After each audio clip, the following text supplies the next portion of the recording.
நான் என் பாலிய நண்பனின் திருமணத்தில் என் காதலனுடன் கலந்து கொண்டேன். அவருடன் 3 நாட்களாக பனிப்போரில் ஈடுபட்டேன். அவர் பெஸ்ட்மேன் குழுவில் இருந்தார். நான் மணப்பெண் குழுவில் இருந்தேன். விளையாட்டை விளையாடும்போது அவர் தோற்றார்.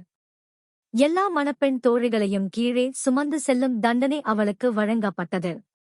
அவர் சிரித்துக்கொண்டே என்னைத் தவிர மற்ற அனைவரையும் சுமந்து சென்றார்.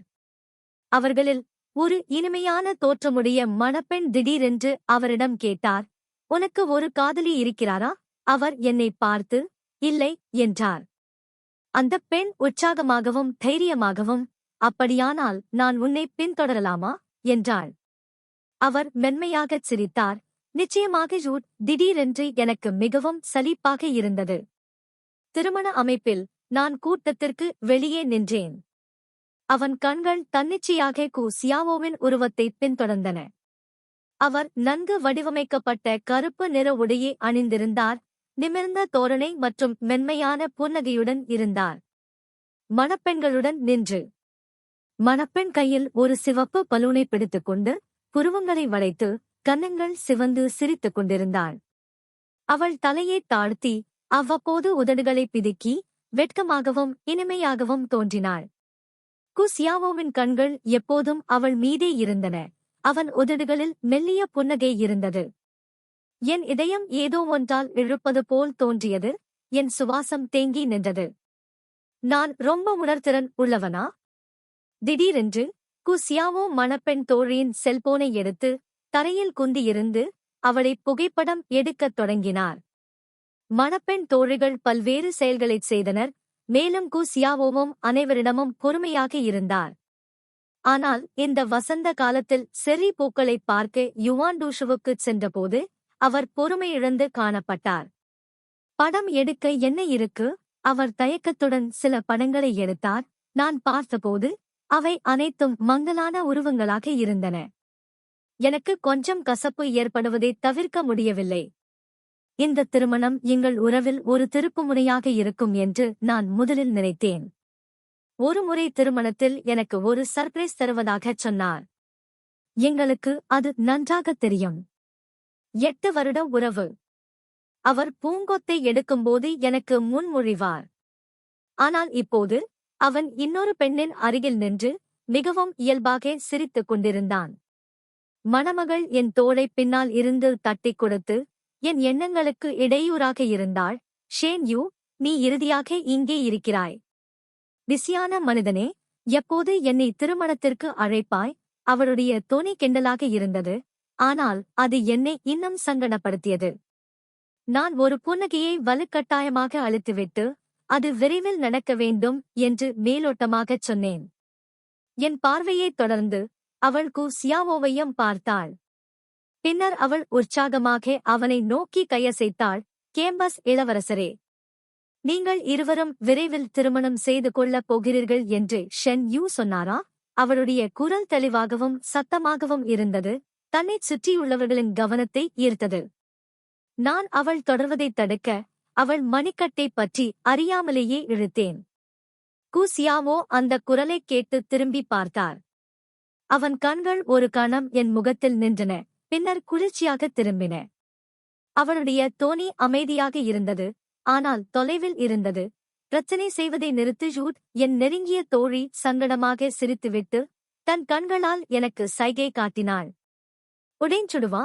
நான் கசப்புடன் சிரித்தேன். நாங்கள் ஒரு சண்டையிட்டோம். இப்போது பனிப்போரில் இருக்கிறோம் ஜூட். என் சிறந்த நண்பர் என்னை ஆறுதல் படுத்த என் தோளைத் தட்டினார்.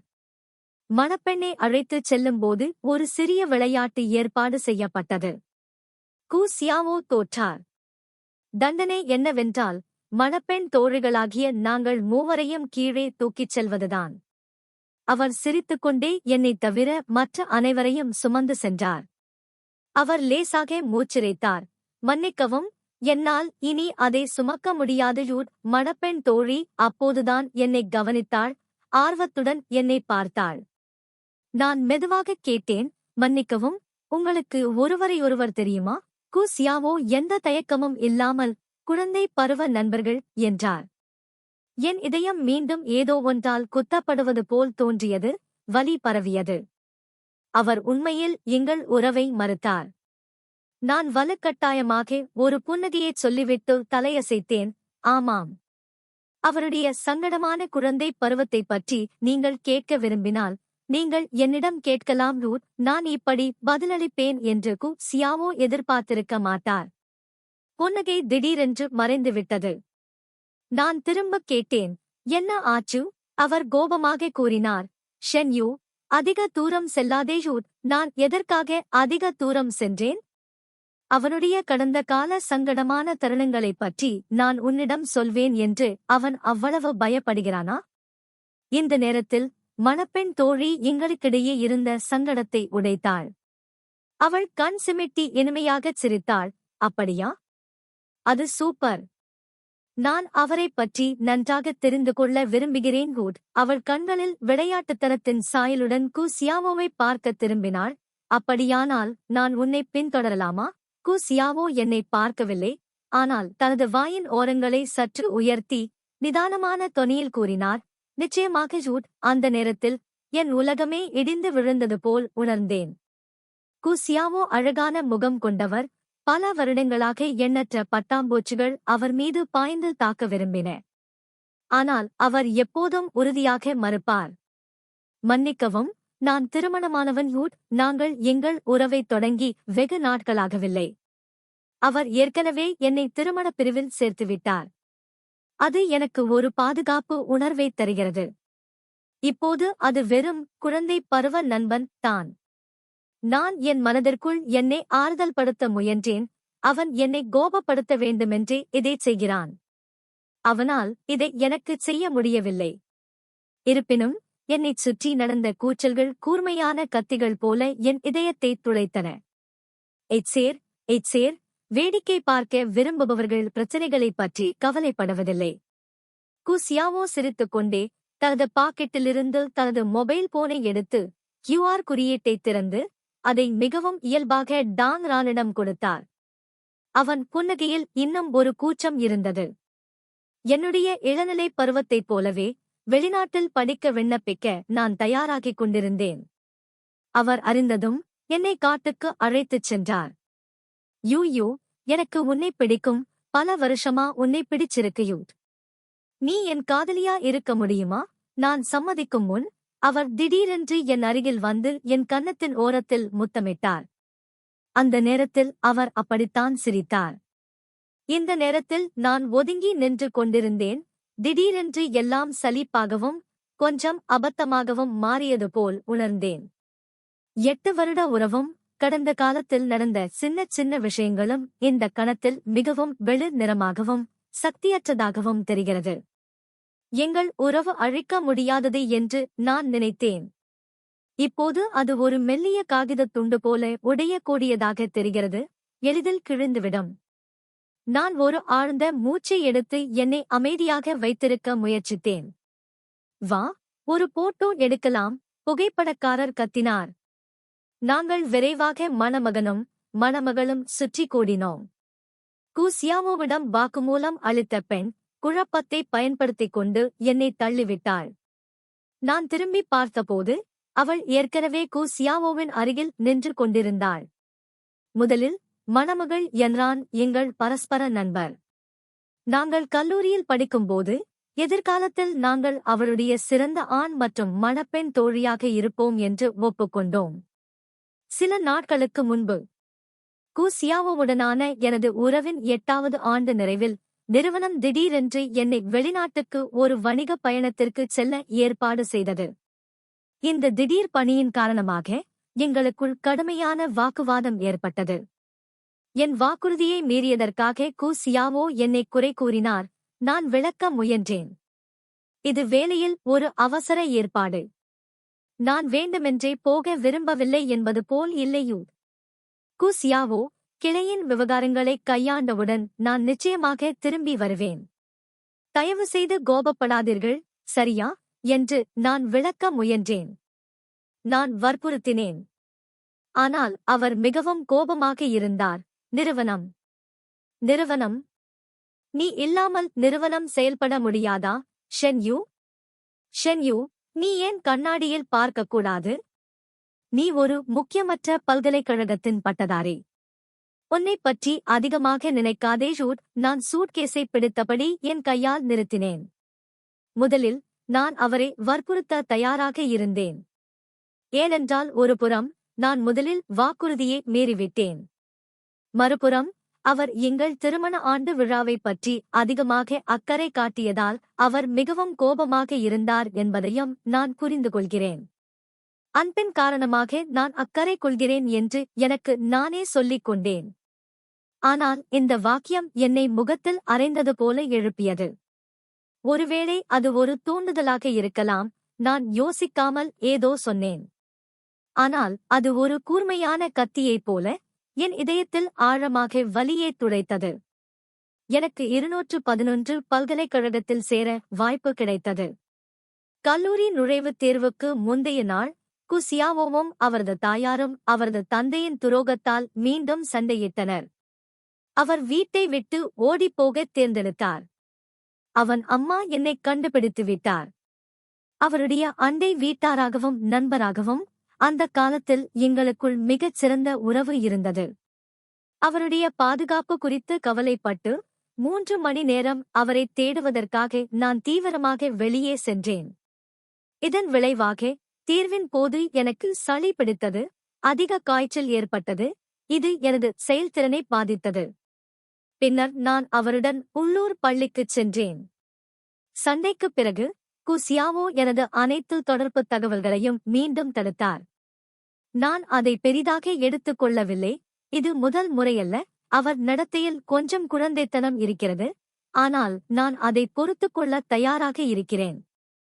ஆனால் நான் அவருக்காக வாங்கிய விலையுயர்ந்த ரோலக்ஸை அவருக்கு கொண்டு வந்தபோது, ஒரு வணிக பயணத்திலிருந்து திரும்பும்போது, கடவுச்சொல்லை அழுத்தவும். ஆனால் கடவுச்சொல் தவறு என்று அது எனக்குச் சொன்னது.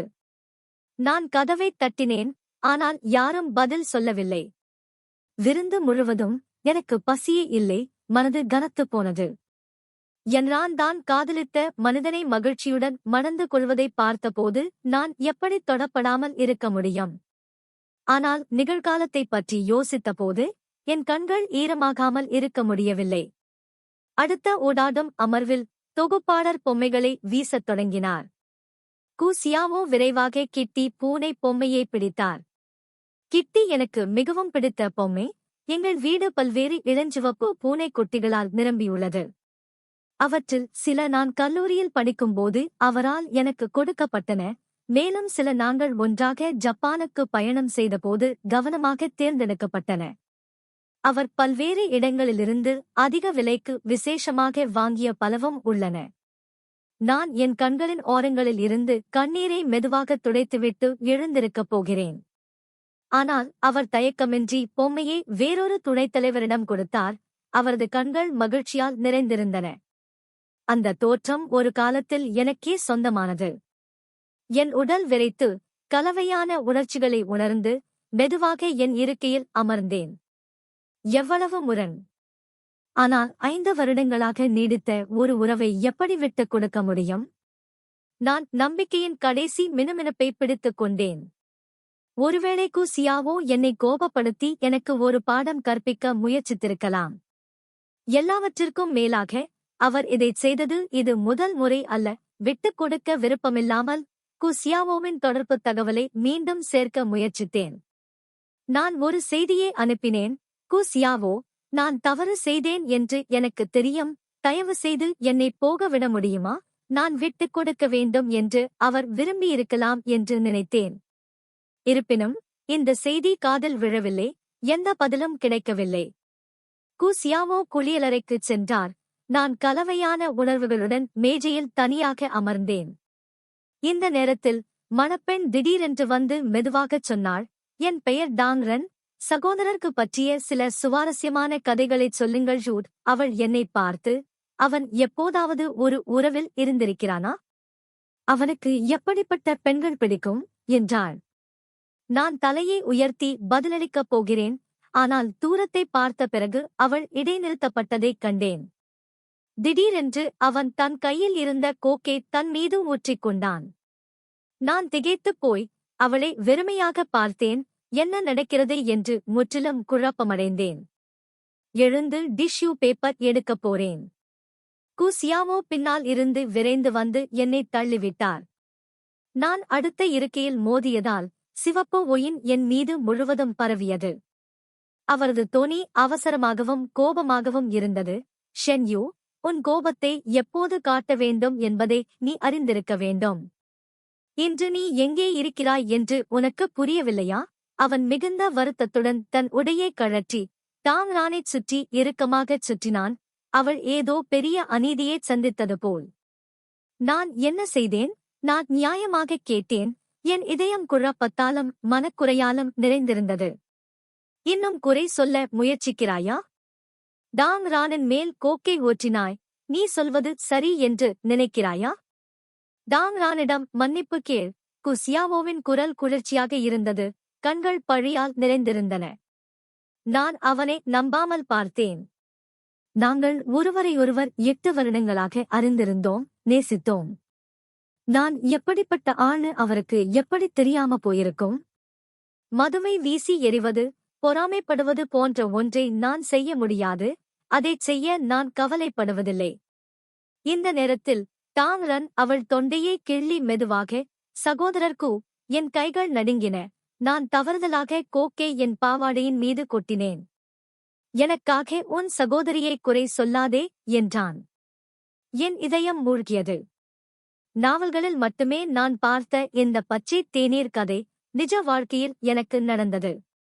மன்னிக்கவும், நான் மீண்டும் சொல்கிறேன். குசியாவோ மேஜையில் இருந்த வெள்ளை ஒயினை எடுத்து என் கிளாஸை நிரப்பி, குடி, உன் நேர்மையைக் காட்டு என்றார். என் கண்களின் ஓரங்களில் இருந்து கண்ணீர் கிட்டத்தட்ட விழுந்தது. குசியாவோ, உங்களுக்கு தெரியும், எனக்கு குடிக்கத் தெரியாது ஜூட். எனக்கு வயிறு சரியில்லை. மதுவை தொடவே முடியாதுன்னு அவருக்கு தெரிந்திருக்க வேண்டும். அது எப்படி முடியும்? கொஞ்ச நேரத்துக்கு முன்னாடி நீ பார்ட்டியில நிறைய குடிச்சதில்லையா? அவர் குளிர்ச்சியாக கூறினார். அவர் பேசிக் கொண்டிருந்த நேரம், நான் அவருடன் ஒரு காக்டெயில் விருந்துக்குச் சென்ற நேரம். அவர் சளிக்கு செஃபாலெக்சின் எடுத்துக் கொண்டார். மது அருந்த முடியவில்லை. ஆனால் முதலீட்டாளரின் மதுவை மறுக்க முடியவில்லை. அதனால் நான் அந்த கிளாஸை பிடித்து அதை முழுவதுமாக குடிக்க முன்வந்தேன். அன்று இரவு என் வயிறு காய்ச்சலால் எரிந்து கொண்டிருந்தது. 39 டிகிரி அதிக காய்ச்சல் இருந்தபோதிலும் அவர் படுக்கையில் குந்தி இருந்து எனக்கு தண்ணீர் கொடுத்தார்.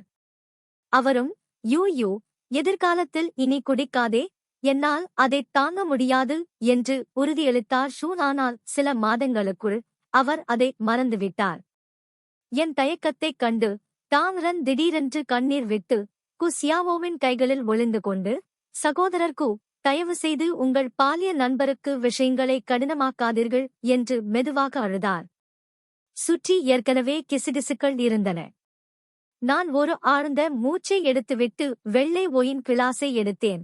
நான் மன்னிப்பு கேட்பது சாத்தியமில்லை. ஆனால் இன்று யன்ரானின் திருமணம், நான் குடிக்கலாம். இருப்பினும், குசியாவோ, இந்த கிளாஸை குடித்த பிறகு நாங்கள் முடித்துவிட்டோம். குசியாவோவின் கண்கள் தயக்கத்தின் சாயலைக் காட்டின. ஆனால் அவர் என்னை தடுக்கவில்லை. நான் ஒரே மடக்கில் வெள்ளை ஒயின் கிளாஸை குடித்து முடித்தேன். என் தொண்டையும் வயிறும் திடீரென்று எரிவது போல் உணர்ந்தேன். வா, நான் உன்னை உடை மாற்ற அழைத்துச் செல்கிறேன். குசியாவோவின் குரல் என் காதுகளில் ஒலித்தது. ஆனால் அது டாங் ரானிடம் பேசப்பட்டது. நான் பார்த்துக் கொண்டிருக்கும் போதே குசியாவோ டாங் ரானை திருமண அரங்கிலிருந்து சீக்கிரமாக அழைத்துச் சென்றார். நான் அங்கேயே நின்றேன். கலவையான உணர்ச்சிகளை உணர்ந்தேன். அதே நேரத்தில் ஒரு நிம்மதியையும் உணர்ந்தேன். ஒருவேளை இந்த உறவு நீண்ட காலத்திற்கு முன்பே முடிந்திருக்க வேண்டும். திருமணத்தின் சத்தம் அடங்கியவுடன் என் வயிற்றில் கூர்மையான வலியை உணர ஆரம்பித்தேன். என் வயிற்றில் எண்ணற்ற கூர்மையான கத்திகள் சலசலப்பது போல் இருந்தது. இந்த உதவியற்ற தருணத்தில் நான் அறியாமலேயே என் செல்போனை எடுத்து குசியாவோவின் எண்ணை டயல் செய்தேன். இருப்பினும் தொலைபேசியின் மறுமுனையிலிருந்து நான் கேட்டது ஒரு குளிர்ச்சியான நினைவூட்டல் தொனி. அவர் ஏற்கனவே என்னை கருப்பு பட்டியலில் சேர்த்திருந்தார். அந்த நேரத்தில் காரணமே இல்லாமல் ஒரு சிறிய வெறுப்பு எழுந்தது. எனக்கு உண்மையிலேயே அவசரநிலை ஏற்பட்டால் நான் என்ன செய்ய வேண்டும் என்று எனக்குள் யோசித்தேன். நான் வலியை தாங்கிக் கொண்டு தடுமாறி லிஃப்டை நோக்கிச் சென்றேன். ஒவ்வொரு அடியும் பஞ்சில் நடப்பது போல் வெறுமையாகவும் உண்மையற்றதாகவும் உணர்ந்தேன். எனக்கு என்னையே சந்தேகிக்காமல் இருக்க முடியவில்லை. 8 வருட உறவு எப்படி இந்த நிலைக்கு வந்திருக்கும்? எந்தபடி தவறு நடந்தது? நான் நேசிக்கப்படுவதற்கு தகுதியானவன் இல்லையா? தயக்கத்துடன் நான் கதவை தள்ளித் திறந்தேன். எனக்கு முன்னால் இருந்த காட்சி மின்னல் போல் இருந்தது. நான் அப்படியே உறைந்து போனேன். ஜனாதிபதி அறையிலிருந்து ஒரு தெளிவற்ற சத்தம் வந்தது. அந்த சத்தம் கூர்மையான கத்தியைப் போல என் இதயத்தில் நேராகத் துளைத்தது. என் காதுகளை என்னால் நம்பவே முடியவில்லை. என் கையில் இருந்த அறை அட்டையை பார்த்து நான் தவறான அறைக்குள் நடக்கவில்லை என்பதை மீண்டும் மீண்டும் உறுதிப்படுத்தினேன். தம்பி, மென்மையாக இருயூட். அறையிலிருந்து ஒரு மென்மையான பெண் குரல் வந்தது. அதில் ஒருவித கோமாளித்தனமான உணர்வு இருந்தது. பேசாதே ஷூட். அது கு சியாவோவின் குரல், தாழ்வாகவும் வேகமாகவும். இந்த நேரத்தில் என் இரத்தம் உறைந்து போனது போல் தோன்றியது. என் இதயம் ஒரு கண்ணுக்கு தெரியாத கையால் இறுக்கமாக பிடிக்கப்பட்டதைப் போல உணர்ந்தேன். என்னால் மூச்சு விடவே முடியவில்லை. என் காதுகளில் ஒரு சத்தம் கேட்டது. என் மனம் வெறுமையாக இருந்தது. தம்பி, உனக்கு என்ன பயம்? நான் கதவை பூட்டிட்டேன். யாரும் கேட்க மாட்டாங்க. டாங் ரானின் குரல் மீண்டும் ஒலித்தது, பெருமை மற்றும் கிண்டல் சாயலுடன், அவள் வெற்றியைக் காட்டுவது போல. நான் கதவுக்கு வெளியே நின்றேன். என் கையில் இருந்த அறை அட்டை கிட்டத்தட்ட என்னால் சிதைக்கப்பட்டது. மேலும் என் விரல் நுனிகள் பலத்தால் வெண்மையாக மாறியது. 8 வருட உறவு, அனைத்து வாக்குறுதிகளும் இனிமையும் இந்த நேரத்தில் முற்றிலும் சரிந்து சாம்பலாக மாறியது.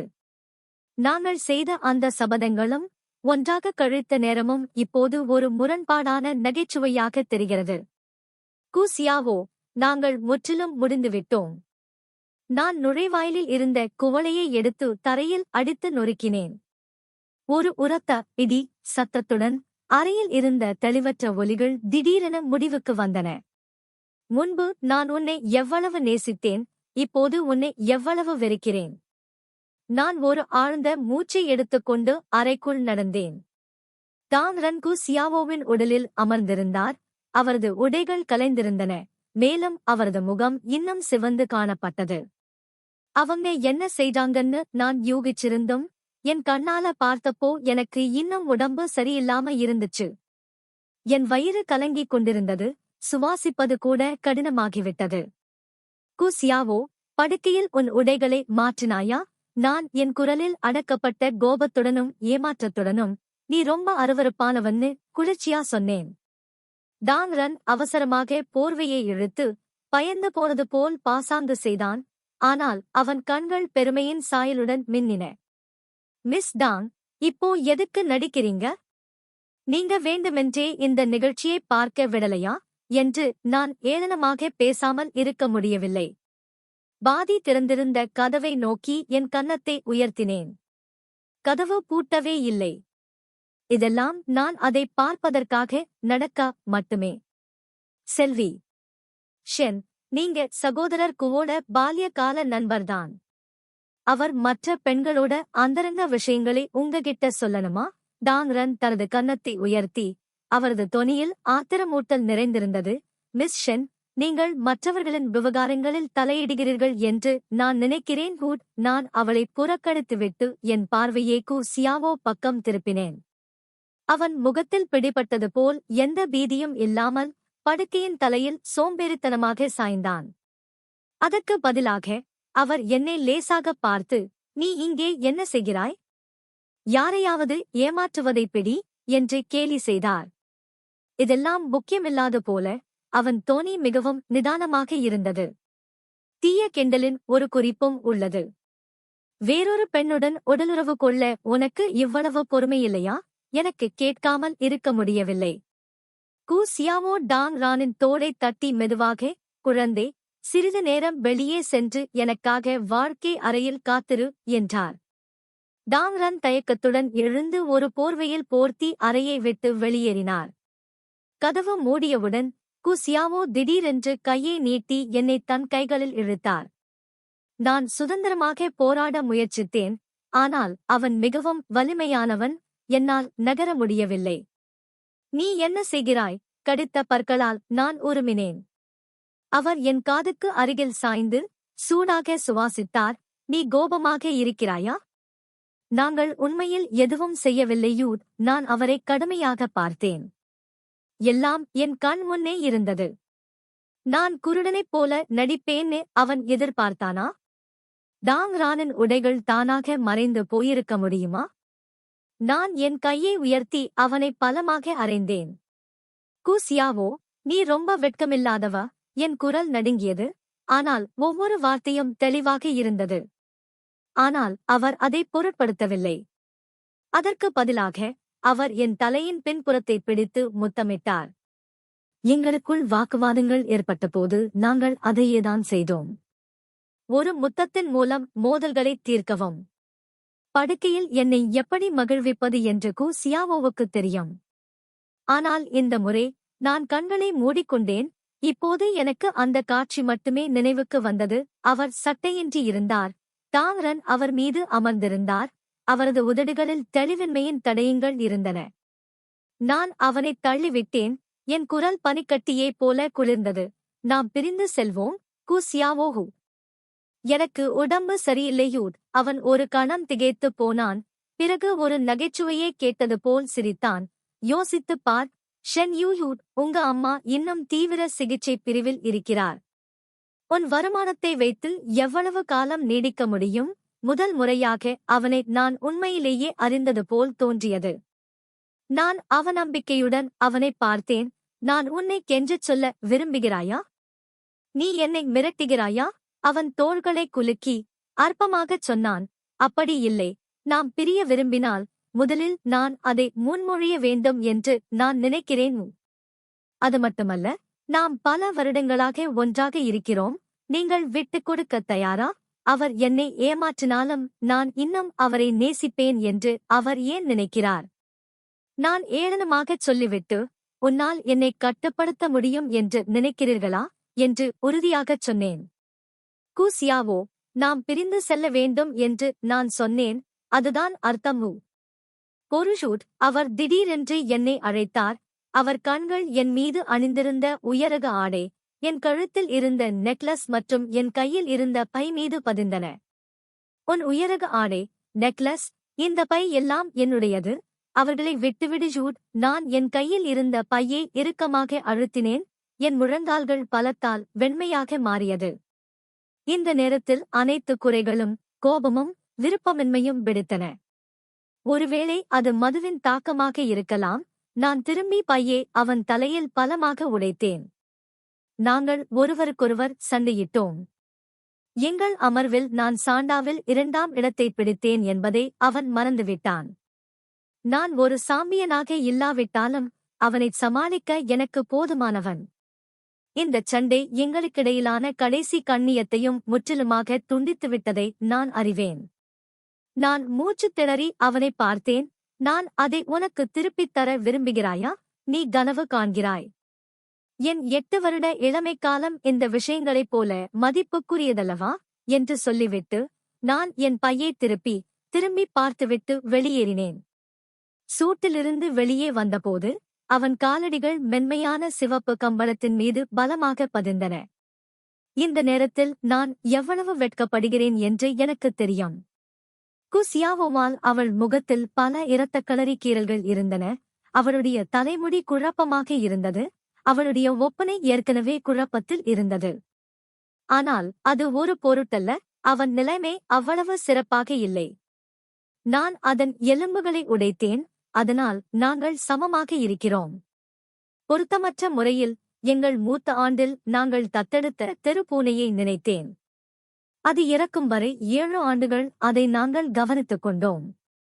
அந்த நேரத்தில் கு சியாவோ என்னை கட்டிப்பிடித்து மெதுவாக ஆறுதல் கூறினார். அழாதே யூ. சிறந்த தோற்றத்துடன் இன்னொருவரை பெற இது ஒரு நல்ல வாய்ப்பு ஜூட். இப்போது யோசித்துப் பார்த்தால் நான் கைவிடப்பட்ட தெரு பூனையாக இருந்திருக்கலாம். கடந்த கால அரவணைப்பும் வாக்குறுதிகளும் நீண்ட காலமாக மறைந்துவிட்டன. யான்ரான் படிக்கட்டில் என்னைக் கண்டார். நான் வெளிர் மற்றும் தளர்வாகத் தெரிந்தேன். அவள் கண்கள் கவலையால் நிறைந்திருந்தன. நீ என்னை பயமுறுத்தினேன் ஹூட் மரணத்திற்கு குழந்தை. கு சியாவோ உன்னை மிரட்டினானா? நான் அமைதியாக இருந்து சோர்வாக சுவரில் சாய்ந்தேன். அவன் ஒரு முட்டாள் என்று எனக்குத் தெரியும். நீங்க மணப்பெண்ணை கூட்டிட்டு வரும்போது பனிப்போர் பத்தி கேலி பண்றீங்கன்னு நினைச்சேன். ஆனா அவன் அந்த நாய் கூடவே இருப்பான்னு நான் எதிர்பார்க்கல. என்ரான் ரொம்ப கோபமா இருந்ததால அவங்க குரல் நடுங்கிக்கிட்டே இருந்துச்சு. அவங்க கைமுட்டிகள் இறுக்கமா இறுக்கி பிடிச்சுக்கிட்டு இருந்தது. நான் கசப்புடன் சிரித்துட்டு, டாங் ரன் உங்க உறவினர் இல்லையா என்று தாழ்ந்த குரலில் கேட்டேன். அவங்க என் சித்தி பக்கத்துல இருந்து வந்த உறவினர். அவள் முதலில் வெளிநாட்டில் இருந்தாள். ஆனால் அவள் ஏன் திடீரென்று திரும்பி வந்து மணப்பெண் தோழியாக இருக்க வேண்டும் என்று வற்புறுத்தினாள் என்று எனக்குத் தெரியவில்லை. யூட் என்ரான் பல்லை கடித்துக்கொண்டு, இனி சொல்லாதே, நான் உன்னை மருத்துவமனைக்கு அழைத்துச் செல்கிறேன் என்றாள். நான் தலையை அசைத்து ஒரு புன்னகையை கட்டாயப்படுத்தி, பரவாயில்லை, கொஞ்சம் ஓய்வெடுங்கள் யூ. உண்மையில் நான் அவளை அடையாளம் கண்டு கொண்டேன் யூட். உயர்நிலைப் பள்ளியின் இறுதி ஆண்டில் நான் மாற்று மாணவர்களால் கொடுமைப்படுத்தப்பட்டேன். அவள்தான் தலைவி யூட். என்ரான் திகைத்துப் போய், கு சியாவோவும் அவளை அடையாளம் கண்டு கொண்டாரா என்று தயங்கினான். நான் தலையே ஆட்டினேன். எனக்குத் தெரியாது, எனக்கு கவலையும் இல்லை. பல வருடங்களாக அந்த கடந்த காலத்தை நான் வேண்டுமென்றே நினைவு கூர்ந்ததில்லை. அவர்களின் முறைகள் அவ்வளவு நுட்பமானவை அல்ல. என்னைச் சுற்றியுள்ளவர்கள் என்னை தனிமைப்படுத்தட்டும்.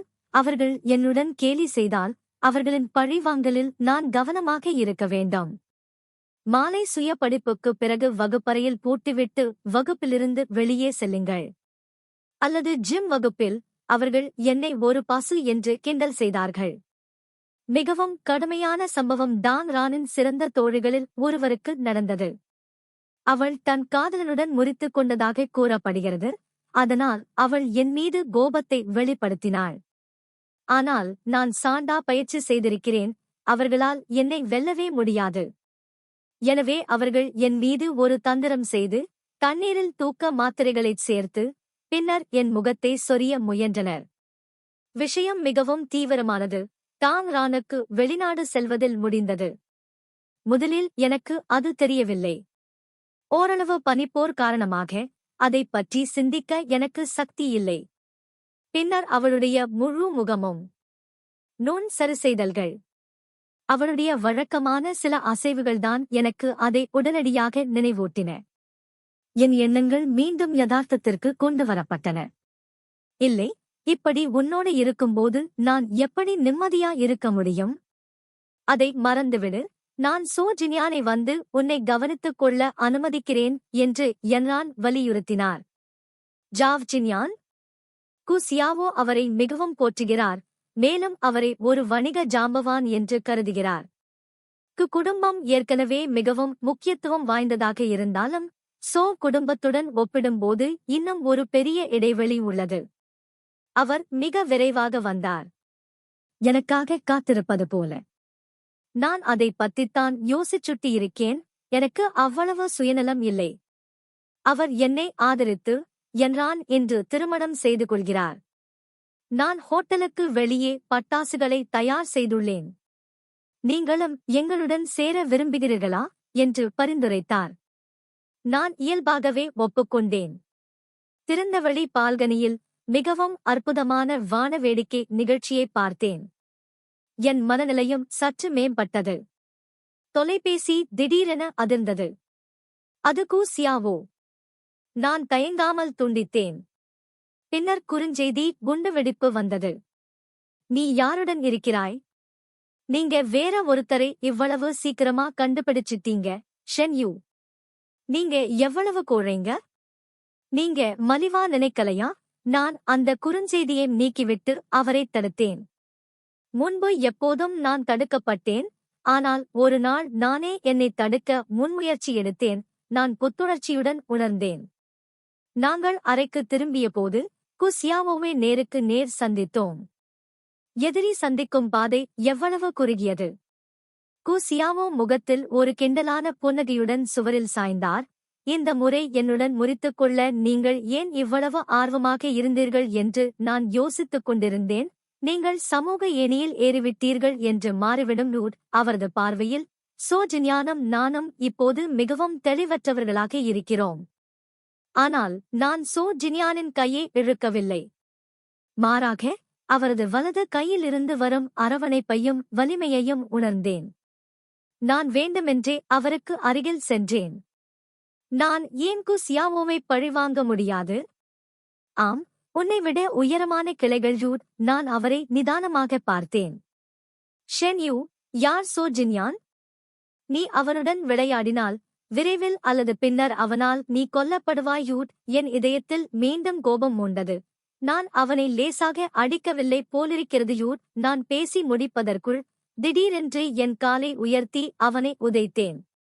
கு சியாவோ எதிர்பாராத விதமாக பிடிபட்டு கடித்த பற்களால் முனகிக் கொண்டு தரையில் பலமாக விழுந்தார்.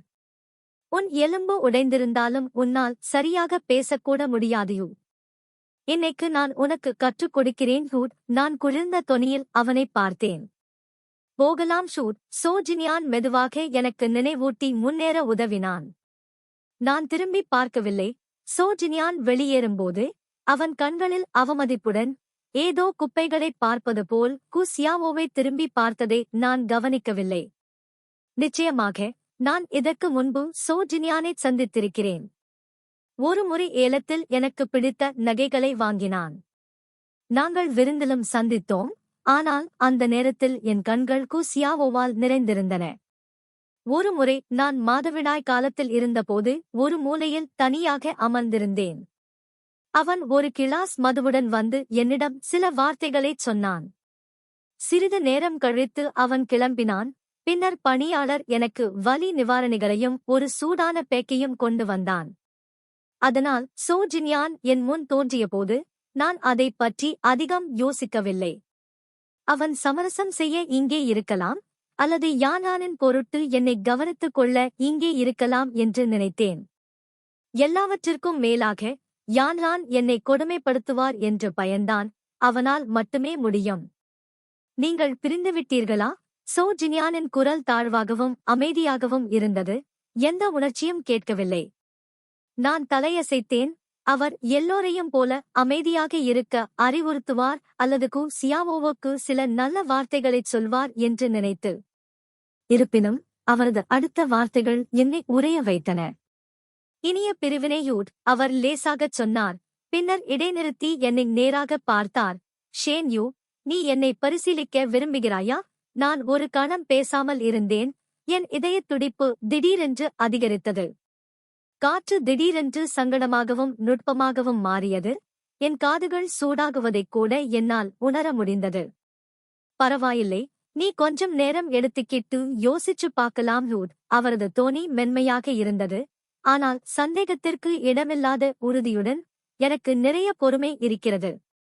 ஆனால் இப்போது நீங்கள் முதலில் மருந்தை எடுத்துக்கொள்ள வேண்டும் யூட். நான் பணிவுடன் என் வாயைத் திறந்து அவர் கொடுத்த ஹேங்ஓவர் மருந்தை விழுங்கினேன். என் மனம் குழப்பத்தில் இருந்தது. அவர் ஏன் அப்படிச் சொன்னார்? நீங்க என்கிட்ட ஒப்புக்கிறீங்களா?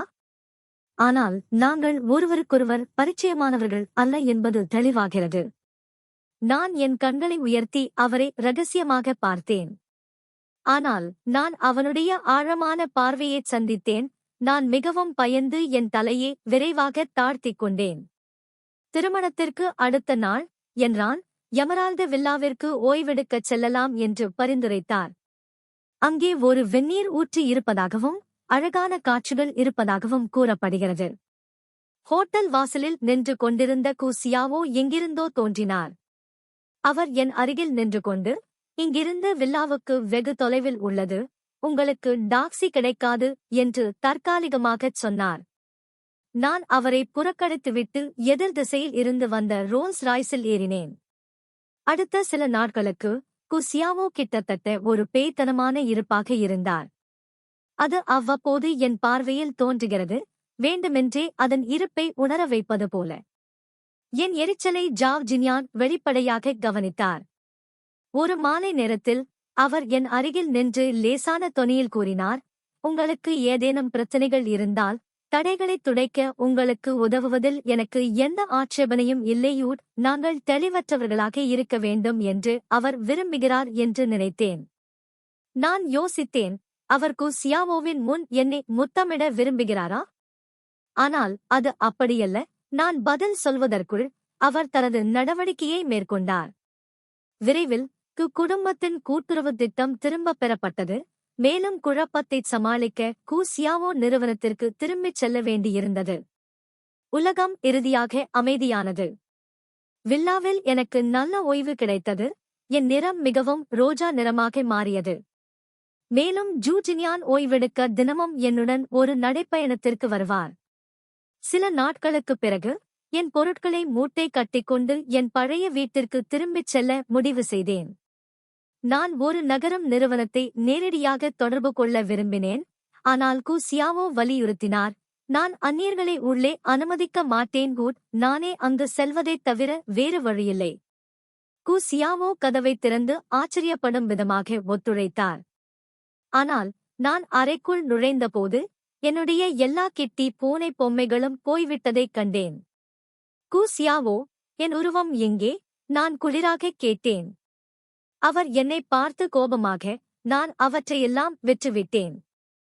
நான் அவற்றையெல்லாம் சியானி மீது வைத்தேன் என்றார்.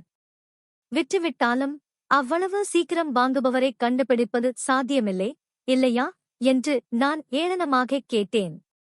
நான் என் தொலைபேசியைத் திறந்து கு சியாவோவின் சியானிய கணக்கைத் தேடினேன். நிச்சயமாக அவர் வைத்திருந்த பொம்மைகளைக் கண்டேன். அந்த பொம்மைகள் மொத்தமாக 100,000 யுவான் விலையில் விற்கப்பட்டன. நீ இன்னும் என் கணக்கை நினைவில் வைத்திருக்கிறாயா? எங்களுக்கு இன்னும் ஒருவருக்கொருவர் உணர்வுகள் இருக்கு, இல்லையா? கு சியாவோ திடீரென்று தனது தொனியில் எதிர்பார்ப்புடன் பேசினார்.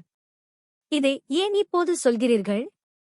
நான் அவரை குளிர்ச்சியாக குறுக்கிட்டேன். கு சியாவோ தலையை சொரிந்தார். அவரது தொனி சற்று உதவியற்றது. நாம் இதற்கு முன்பு சண்டையிட்டதில்லை. ஒவ்வொரு முறையும் நீங்கள்தான் என்னை இறுதியில் ஏமாற்றியவர், இல்லையா? யூ இந்த முறை ஏன் உன்னால் அதைச் செய்ய முடியாது? நான் அவனைப் பார்த்தேன். என் இதயத்தில் சோகம் பொங்கி எழுந்தது. கு சியாவோ, நீயும் பிரிந்து செல்ல விரும்புகிறாய், இல்லையா? 8வது திருமண ஆண்டு விழா உங்களுக்கு ரொம்ப முக்கியம்னு சொன்னீங்க, அது உண்மையா?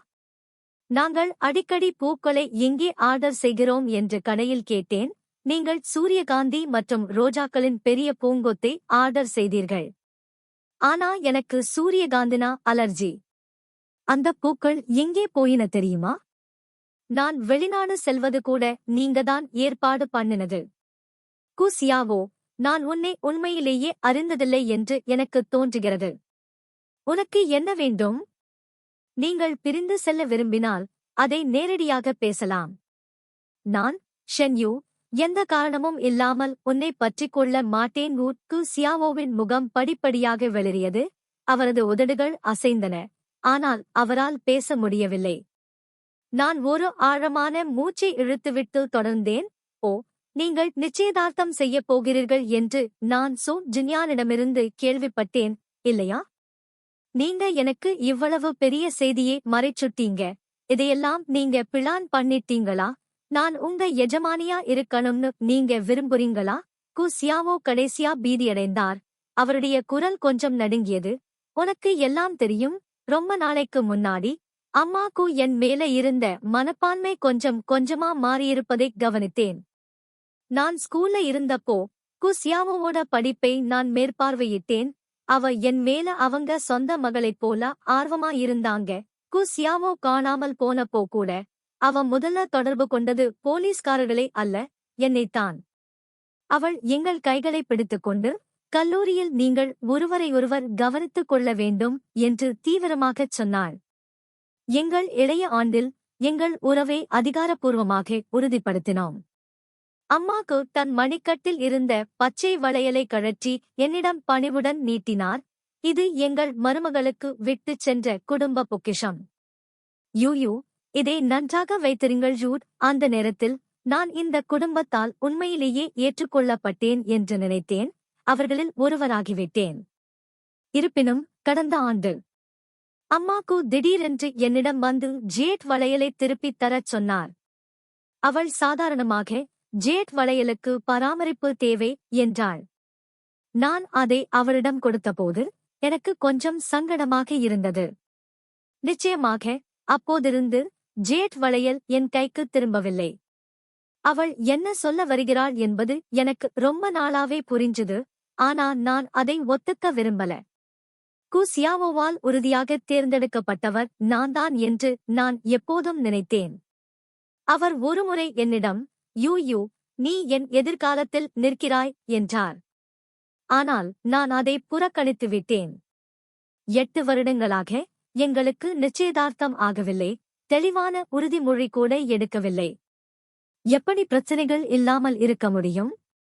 என் சாமான்களை பேக் செய்த பிறகு என் சூட்கேஸை இழுத்துக்கொண்டு புறப்பட தயாரானேன். குசியாவோ திடீரென்று என் கையை பிடித்தார். அவரது குரலில் ஒரு கெஞ்சல் குறிப்புடன், யூ. நான் அவரது கையை குளிர்ச்சியாக விலக்கி உறுதியாக சொன்னேன், தயவு செய்து உங்களை மதிக்கவும். யூ நான் அப்படி சொல்லல. அவன் விளக்க முயன்றான். அவன் கண்கள் பீதியால் நிறைந்திருந்தன. நான் அவரை குறுக்கிட்டேன். என் தோணி அமைதியாக ஆனால் குளிராக இருந்தது. 2 உலகங்களிலும் சிறந்ததை அனுபவிக்க நீங்கள் விரும்பிய தருணத்திலிருந்து எங்களுக்கு இனி எதிர்காலம் இல்லையோ. உன் அன்பு என் மீது இருக்கும் நம்பிக்கை உலகத்தின் தப்பெண்ணத்தை விட அதிகமாக இருக்கும் என்று நான் பந்தயம் கட்டுகிறேன். அவன் குரல் சற்று பலவீனத்துடன் தாழ்ந்தது. இல்லை, குசியாவோ, இது உலக பாரபட்சம் அல்ல. நான் அவன் கண்களை நேராக பார்த்து, உன் எஜமானியாக இருக்க கேட்பது எனக்கு அவமானம் என்று ஒவ்வொரு வார்த்தையாகச் சொன்னேன். மேலும் இது மிகவும் இழிவான முறையாகும். அவன் என்னை ஏமாற்றிவிட்டான் என்பதை ஏற்றுக்கொள்ள வைக்க முயற்சி செய்து என்னை மீண்டும் மீண்டும் திட்டினான். அது எனக்கு குற்ற உணர்வையும் சுய சந்தேகத்தையும் ஏற்படுத்தியது. நான் அவரை மனரீதியாக விட்டுவிட முடியாது. ஆனால் அவருக்கு தவறான நபர் இருந்தார். கடைசியாக அவன் கண்களை உடைக்கப் போவது போல் மறைத்தான். நான் தவறு செய்தேன். யூ தயவு செய்து கடைசியாக என்னை மன்னியுங்கள். நான் அமைதியாக இருந்துவிட்டு திரும்பிவிட்டேன். ராஜினாமா செய்த பிறகு நான் திபெத்துக்கு டிக்கெட் பதிவு செய்தேன். பல வருடங்களாக நான் விடாமுயற்சியுடன் உழைத்து வருகிறேன். எனக்கு ஒருபோதும் ஓய்வு கொடுக்கவில்லை. இப்போது எனக்கு இறுதியாக சுவாசிக்க சிறிது நேரம் இருக்கிறது. நிலையத்தில் என்னைச் சுற்றி கூட்டம் அலைமோதுவதை உணர்ந்தேன்.